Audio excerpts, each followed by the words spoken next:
આરોપી રક્ષિત ચોરસિયા જેલમાં છે અને તેના મોઢાના ભાગે ઈજા હોવાથી સારવાર પણ ચાલી રહી છે। આજે આરોપી રક્ષિત ચોરસિયાને પોલીસ જાપ્તા સાથે વડોદરાની સયાજી હોસ્પિટલમાં સર્જરી માટે તેને દાખલ કરવામાં આવ્યા હતા।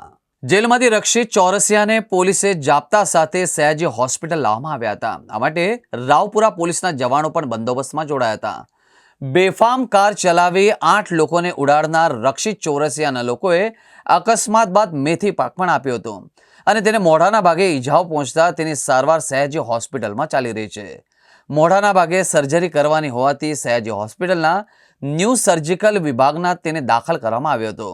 આરોપી રક્ષિત ચોરસિયાને સયાજી હોસ્પિટલના ન્યૂ સર્જિકલ વિભાગના પ્લાસ્ટિક સર્જરી વોર્ડમાં દાખલ કરવામાં આવ્યો હતો। રક્ષિત સાથે તેના પરિવારના કોઈ સભ્ય નથી। આરોપી સાથે માત્ર 2 પોલીસ જવાનો છે અને તેને જનરલ વોર્ડમાં દર્દીઓ સાથે રાખવામાં આવ્યા છે।